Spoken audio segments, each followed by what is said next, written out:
Okay guys, back with another video. Today we're going to be taking a look at my Xbox 360 collection. I think I'm going to keep with the modern stuff here now, and we'll get into the retro stuff a little bit later, but this is my first Xbox 360. Notice I say first. This thing actually red ringed on me maybe over a year ago. So I had to go into GameStop and buy a replacement one for $100. And that one red ringed on me a couple months ago. And then so I took it back and got another one of the white ones, and it red ringed on me the moment I plugged it in. So then I bought one of the new black Elites, and I've been going strong with that ever since. They don't make game systems like they used to. My Nintendo from when I was a kid is still working. My Super Nintendo is still working. You know, these things, I don't know how the Xbox 360 is going to do on the retro market. I think we're all going to be playing from emulators. But anyway, let's get on to the games. First up, we got Batman Arkham Asylum. It took me a while to get this, but I'm really glad I did, and I'm really looking forward to Arkham City when it comes out. Just a great adventure game. And then we have BioShock and BioShock 2. Haven't played BioShock 2 yet, but I did love BioShock 1, and the twist when you got to the end was just amazing. Great storytelling, great atmosphere in those games. Blue Dragon. This was one of the reasons why I wanted to get an Xbox 360 over a PlayStation 3, because at the time that I was looking into getting them, Mistwalker was kind of a Xbox 360 exclusive company, and you know, Sakaguchi from the Final Fantasy series plus Akira Toriyama from, you know, Dragon Ball and Chrono Trigger. I really thought that this might be, you know, a modern day, you know, another dream project, you know, Uematsu doing the music, but to be fair, it's not a great game, but it's definitely worth a try. You can probably find it for really cheap. Just when you get into a boss battle, turn the music down. Then we got a Platinum Hits version of Dead Space. Again, it took me a long time to get to Dead Space. I enjoyed it, but at the same time, I don't know, it was just kind of generic. And we got Dragon Age Origins. And then this behemoth. You know, as you guys know, Skyrim's getting ready to come out. Oblivion, I think my final game clock was like 300 hours on this. It took me about 3 years to make it all the way through it, because I would just take huge breaks from it, because this is one of those games that will just eat your life, and it definitely did. And we got Enslaved, Journey to the West, a very underrated game. It's kind of simple when you play it, but the storyline and especially the faces on the characters are just amazing. I felt, you know, parts of the storyline were a little underfleshed. I really hope that Ninja Theory does a sequel, but I think they just recently said that they don't plan to do one. But really good, guys. And then we got Eternal Sonata. Haven't got to it yet, but I really love these cell-shaded games. I don't know why that's so hard to say. And, I mean, I honestly think that the cell shading is the modern-day equivalent to, like, old sprite-based graphics, which I think are the best graphics you can get for a game. Fable 2. I really enjoyed the first Fable on the Xbox.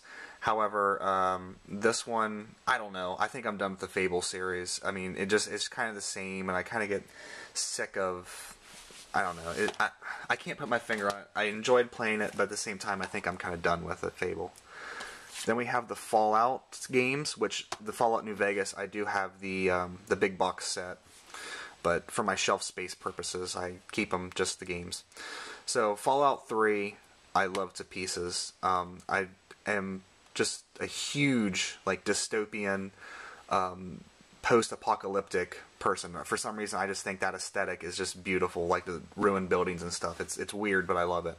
So when Fallout 3 came out, I had to get it, because I was like, you know, Oblivion in a post-apocalyptic world. How can it go wrong? And it didn't. This game was amazing. New Vegas, however, you know, there is some problems with New Vegas. Obsidian, you know, anything that they touch, they kind of... It's a watered down version. There's a lot of good in this game with the bugs and kind of the been there, done that aspect to it. I really wish they would do a Fallout in New York. I think that'd be awesome. Okay, here we go. Final Fantasy 13. I'm planning on doing a Final Fantasy video series, so I might not talk about this too much, but this was a massive disappointment. I am a Final Fantasy lover, and they just don't feel like Final Fantasy anymore. I don't know what it is, but they changed the game so much that it just doesn't feel like Final Fantasy. Ghostbusters, the video game, however, being a huge Ghostbusters fan, this is perfect for me. It just really made you feel like you were in the movies. You had the original voice actors there. You got the, you know, sling lasers with the proton pack and trap ghosts. I mean, you even got to fight Stay Puft Marshmallow Man. I mean, it was just a pretty perfect game for me. Gears of War. This is actually my brother's copy. He bought it when we lived at my mother's house still, but he doesn't have an Xbox, so he said just keep it, but he's planning on buying an Xbox, so I'll probably give it back to him. I beat it, I enjoyed it, but I don't really have any desire to buy the other two games. And if you watched my PlayStation 2 video, you heard me say that I'm pretty much done with the Grand Theft Auto series, and I think this game really solidified that. You know, I was kind of feeling fatigued on the series as it was, and then I bought this thinking it was going to be some grand new thing, and it was more of the same and just a, you know, prettier graphics. So yeah, I hear rumors of a Grand Theft 5 coming out, but I don't think I'm going to buy it. I think I got everything I need. Kind of like this series, Halo. As you see, I don't have Reach yet. I'm waiting for Reach to get cheap. Although I keep seeing those big box sets around for like $80, so I think I'm going to have to pick up one of those just to have the big box set. But yeah, Halo 3 was good. I enjoyed it. However, ODST, I really enjoyed ODST, and a lot of people give ODST a lot of flack. I enjoyed the walking around just that ruined city, and it's just quiet, and it was just so different from the rest of the Halo games that I really think ODST doesn't give the credit it deserves with the noir aspect to it. It was just, I thought it was pretty awesome. Cameo, Elements of Power. Bought it for $5. We'll see how good it is. And then we got Mistwalker again, guys. Lost Odyssey. I'm about halfway through this, and it's been a while since I've played it, so I'm probably going to start it over because I now have the guide, so I can get all the memories. Because I want to try to get everything I can in this game. But from what it is, I love this. This is what Final Fantasy 13 should have been. It's hard as fuck, though. Like, just normal enemies will just wipe your party out if you're not careful, so you gotta pay attention. But playing this really makes me upset that the Wii is not getting the last story, because I think Mistwalker is a really awesome company. Lost Planet Extreme Condition, another game I bought for really cheap at GameStop. I haven't given it a chance yet, but we'll give it a go.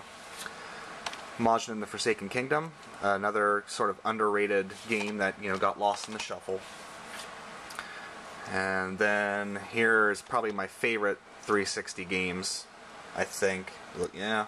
Well, no. We got one coming up that I like more than these. But these are really up there, guys. Mass Effect. I'm a huge Star Wars, Star Trek fan. More of a Star Trek fan than Star Wars. But this is like playing, basically, Star Trek. I can't wait for 3. It's killing me, the wait, because I just love these Mass Effect games. BioWare, so you know they're good. It's just, guys, get these and play them. I know some people online on the YouTube don't really like them, but if you like the BioWare type games, you'll love it. Nier. This is an interesting one. It's kind of quirky. Actually, it's pretty funny because it's just so, like, the dialogue is so vulgar in this with all the cursing, but I really like this. Yeah. Ninja Gaiden 2. I've had this for basically ever. I bought it, you know, pretty cheap a couple years ago. Never got around to it, but we'll get to it sometime. Resident Evil 5. Again, I bought this really cheap, not when it first came out, because I hear that it's just not as good. The Resident Evil series has kind of taken a more action approach as opposed to, like, say, how it was back in the day with Resident Evil 2, where it was more about survival. So, I don't know. Oh, we'll get to it. Everyone likes shooting zombies. Why not? Silent Hill Homecoming. Haven't got to this one yet, but I love Silent Hill. I heard it's not as good, but, you know, if you like Silent Hill, you gotta get them, so. Sonic's Ultimate Genesis Collection. Now, guys, this is something worth buying. I think you can get it for like 20 bucks. 50 Genesis games. It has all the Phantasy Stars. You have to unlock Phantasy Star 1, though. That kind of sucks. It has all the Phantasy Stars. It has all the Shining Forces. It has... oh, God, what else? It has so much stuff in it. Just go online and look at all the games you get for this. I mean, honestly, there is no better deal than the Sonic's Ultimate Genesis Collection. It's also on the PS3 if you want to get it on that too. And then, like I was saying earlier, I love Star Trek. This is actually done by Bethesda, who does the you know, Fallout and Elder Scrolls series. I actually really like this game. I wouldn't say it's for everyone. I would say it's mostly for Star Trek people.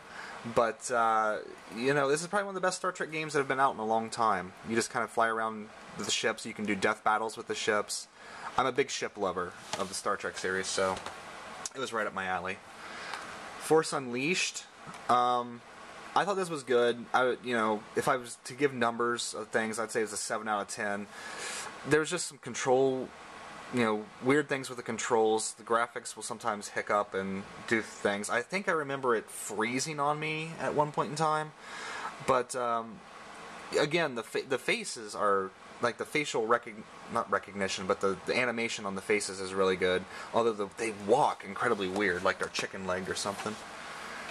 Street Fighter 4.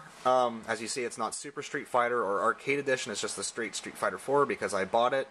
And I don't really feel like giving Capcom money for doing things that I don't consider, you know, right. That they release these games and then like 3 months later they release a better version of the games. It's just, it really starting to piss me off. And, you know, Robman has gone on a embargo of Capcom. He's not buying Capcom games anymore for the Mega Man, what they're doing the Mega Man, and for the stuff that they're doing with like Street Fighter and stuff. And yeah, I'm almost there too, because it's just ridiculous. I almost don't want to buy a game from Capcom anymore because I'm so worried that a better version will come out in like 2 weeks. Now, here's probably my favorite 360 game, which is Tales of Vesperia. This was actually the first Tales game that I played, and the graphics are just astounding. It's got those cel-shaded graphics that look like you're just playing a cartoon. The story is awesome. There's so much to do in this game. I think my final playthrough was like 70 hours, and I didn't even do everything. So, if you like the Tales series, which... you really should if you love RPGs, get this. It might be a little pricey, I'm not sure. But... and then finally for the 360, Virtua Fighter 5. I love the Virtua Fighter series. It's probably my favorite fighting series. I don't claim to be good at it because while I like fighters, I've never really been one to invest the time to learn everything in them. So, but, you know, I had to get this. I found it for cheap, and I love Virtua Fighter, so...